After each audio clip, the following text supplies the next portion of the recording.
I ain't reinvent the wheel. I just went and put my feet down. Conversations with the bag, like I got somewhere to be now. Like I'm ready for them challenges, ready for whatever. I appreciate the ups and downs. It showed me how. What's up, y'all? How y'all doing? It's your boy Featherstone. Today on the Featherstone Show, we got my boy Musa. How y'all doing? This Musa, executive producer, songwriter, artist, music publisher, overall businessman, you know. Y'all know me, and if y'all don't, you know, I'm here to tell you a little bit about myself, you know. Okay, so without further ado, we're going to get into it. Musa, where are you from? I'm from South Central Inglewood. You know, I got to pay homage to both of them. I spent a lot of time in both growing up, pretty much live on the border, so, you know, I got love for both sections. Everybody down there, you know me both sides, so I say, you know, South Central Inglewood, real talk. Okay. So how did you start rapping? That's a great question. I think, you know, I started rapping really in the city. A lot of people, a lot of my friends, they started rapping first. Shout out my boy Kazal Organism. And just observing that made me want to get into it. I feel like I've always been playing around with it. Like I was known in detention in middle school for beating on desk and making songs. And I started rap battling when I went to Culver City my senior year. And after I started rap battling people, I felt like, you know, this is pretty natural. And I just took it to the next level as I got older. And I finally got real serious about my rap career about last year. So, but I've been, you know, messing with it for a little bit. Okay, how many mixtapes and albums do you have out currently? That I have out right now, I got 2 out. SoundCloud, Find Your Religion in here, but I'm gone. I got a lot of music unreleased, but those are the ones that are out right now. So. Okay. Who inspired you? I say my biggest inspiration first and foremost, you know, I'm gonna give my mom. She just worked so hard that I had to, you know, put that hustle to something. I'll say my other inspiration, Jay Electronica, Jay-Z, Michael Burry. You know, I like, you know, people that stand for something and that's also still in society while being revolutionary. So. Okay. So how did your flow get nicer? Like, how did you get nice at rapping? Or was it always like just kind of in there, or is it something you had to practice?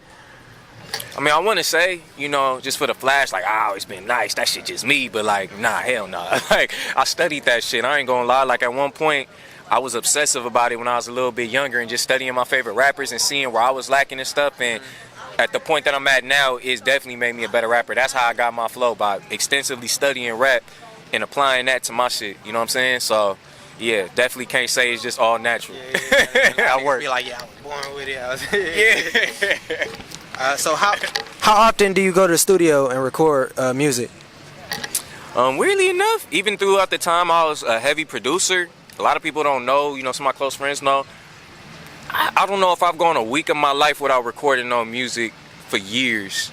I think when my cousin died back in the day, I was like 21, rest in peace Bryce Jones, that's the only time I really took a break from music, is that few months. But regardless of that, even if I'm not releasing none, that's my therapy. That's how I talk to life, you know. It's like the easiest way for me to talk to God besides praying, music, you know. So every week, every single week, almost every day. Okay, so earlier you mentioned you had battle before. Have you won all your battles? Sometime has anybody, like, have you lost any battles? I mean, I'm gonna be just straight up honest with y'all, and mind you, I never did it professionally. I just battled niggas at my school. No, I'm never lost. I'm 100% undefeated. It got to a point where they just stopped battling me, and I feel like everybody that was in that circle at Culver, rest in peace, my boy Splash, who was, you know, right next to me at the time, but it was a lot of people. We could go to my friend's house, Damien, you know, if I'm not name dropping too much, and we'll go freestyle there, freestyle lunch. Yeah, I never lost. And I took on the one rapper at the school that was like supposed to be like the rapper, and then I went in, battled him in front of the school and beat him. So nah, I ain't never lost. You know, somebody gotta come take my throne. I can see your movie already, man. Yeah. What's the most difficult part about being a rapper?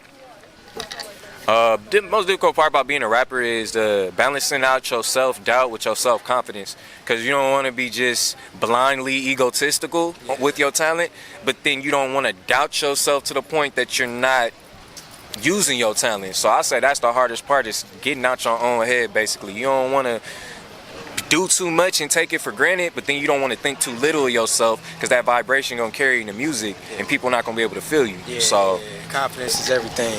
Yes, sir. And so how do you feel about hip hop nowadays?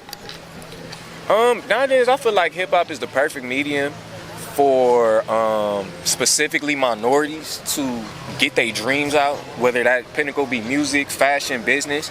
And even if you're not a minority, I feel like it's one of the best ways to express yourself via art. You know, I like to see a lot of young people come from young black men that are able to use that to open up doors. Because I know for myself, my mind wasn't always sharp. I wasn't always thinking the way I needed to, but as doors open, you had the opportunity to. It's a higher chance. So that's what I do like about hip-hop. I think hip-hop is in a very good state. I think it could use more balance, but I also think it's not up to us. I think that if we do take responsibilities to become more gatekeepers, kind of like what y'all doing, and that's how we'll be able to change the narrative, because it all exists. But right now, who controls the narrative, they could push what they want. Yeah. So it's giving the look that the game's unbalanced when it's more balanced than it ever has been. You know what I'm saying? Yeah. So. Okay. What keeps you motivated to still want to rap even though lyricism is not as popular? What keeps me motivated, I mean, for me, I feel like it's one, subjective, because like being a lyrical rapper from where I'm from, I feel like lyricism is definitely not where it used to be, but at the same time, if you got something to say, people will hear you, and you got to understand how you talking to people. So for me, I'm always inspired just because those same people that, you know, it could be biased because of my background, being from the hood, being in the streets and that stuff. But I know people that you would think aren't conscious, you know, or don't listen to lyrics. We're like, nah, they do. You know what I mean? They listen to me. It's just not what they put on their Instagram story. It's not what they gonna bump in their car. Yeah. But best believe the hardest people I know, like Drake, like Kendrick Lamar, Tupac, those are their favorites. They're just not their everydays. So I'm always motivated because I know my place in hip hop, if that makes sense. Like I'm not Lil Baby, you know, I'm not Waka Flocka. I'm not about to do that. I produce for artists like that. I'm more of a, like you said, lyricist. I'm gonna talk to you, so I don't even expect you to bump my shit in the club. Like I want you to sit down, smoke a blunt, and reflect on your life to this. That's what this is for. Would you ever make a club record though? Like, or do you have any club records? I was gonna say, you know, it's subjective for me because as a songwriter and a producer, I have credits on club records. You know, I did songs with Ruby. I'm done work with YK Osiris. Yeah, I did. Hey, you gotta hook that up, man. Yeah, I'll be real. You know, I always tell people I take my credits on my bio because I need life to feel real for me. And I've been around so many people now that I've started to get followers and stuff. If you know me, that's never been me. Never. I've always been more like a hustler and off the grid type of person. Yeah. So, you know, it's like kind of where I stay grounded. But yeah, I love club records. I just know my place. Yeah. I'm a naturally intellectual, deep thinking type of person. So I'll produce the record, but I ain't finna get up there and twerk. That's not me. You know what I'm saying? But yeah, I got a couple club records. I got YK. I'll even drop Shell. What's it called? That's bad. Oh, I got something with Yo Gotti coming out. Okay. Yeah. Okay. Do you be reading a lot? Cause I heard most like rappers that be like real like lyricism, like they be reading and shit like a lot. You be reading a lot and shit? Honestly, yeah. The dictionary and shit. You know, I used to read dictionary on some weird stuff when I was young. My mom could attest when I got in trouble. I used to be bad. I got kicked out of schools and all that. But yeah, even my mom and sister could attest. I mean, when I'm on my shit, I read a book a week. At the least, I'm knocking out a book at least every 1 or 2 months. Okay. Reading keeps me like, that's how people smoke weed. Like that's how I smoke weed. I'll be reading. Who's your top 5 MCs?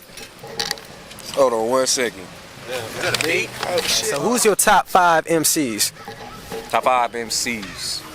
I'm gonna leave me off the list, so I'm not egotistical, because you know, obviously you gotta like your own music. So even though I'm you know, all right. My top 5 MCs: Jay Electronica, Jay-Z, Kendrick, Cole, and the last is like a tie between like Drake, Kanye / anybody else dope. But them 4 solidified, like Jay-Z. J-Elec 1, Jay-Z, Kendrick, and Cole. Okay. Who's your top 5 producers? Top 5 producers. Or do you have any? Well, see, you know, I leave myself off the rapper shit. I'm gonna put myself in producer, so I put myself in there. Okay. Rick Rubin, Kanye West, and then I'll be real. You know, I got blessed. Cause our organism and 1500 boy, my boy Darius from 1500, some people I came up with, those are literally, like I tell them that and they probably don't believe me, they're like the dopest producers I have heard and met. So I say Kanye, Rick, Dilla, Kazal, Darius. Okay. And myself. So my bad for breaking that shit. So get out of them. You got B-stars you can shout out? Yeah, man, I got a YouTube. Sounds by Musa, man. We got like 25K subscribers. You know, I'm an OG YouTube producer, so you need beats go on there. Even though I'm gonna start, you know, putting my artist stuff on there more. But yeah, go check out my YouTube, man. I got a bunch of free beats on there. I'm for the people, for the youth. So definitely. Okay. What album that changed your life, and what's your favorite verse from a rapper? I think the album that changed my life, real talk, Folie à Deux by Fall Out Boy. I listen to a lot of shit that's not rap because I feel like the life I led, doing certain shits that you do when you've been in the streets, I try to do other shit because like doing that shit is hip hop to me. You know what I'm saying? Yeah. So Folie à Deux changed my life sonically on how I produce and how I receive music and wanting to repackage that from my point of view as a black man. And I think the verse that changed my life is Jay Electronica first verse of Exhibit A. Okay. Because I never heard a dude that was into that type of stuff like me as far as just questioning things and getting to the bottom of stuff, put it that way on a plate that was still like you could flex with. Like I could pull up bumping Exhibit A, pull up bumping Exhibit C, but everything you saying is like aligns with my intellectual spirit. So like, yeah, first verse of Exhibit A. Shout out JLA. Okay. What is your strength and what is your weakness? Or do you have a strength? I mean, do you have a weakness? Oh, definitely. Yeah. I'd be lying if I said I had that. My team will tell you my weaknesses. That's why we a team. So, I mean, I'm very disorganized. I'll start out with my weaknesses. Very disorganized. Sometimes I overthink stuff. You know, problems I feel like we all have. I think those are my main problems. I mean, of course, there's more. I could go down the list, but those are the ones that stick out more. Disorganized, thinking too much, and sometimes not being the best communicator, especially with this social media generation.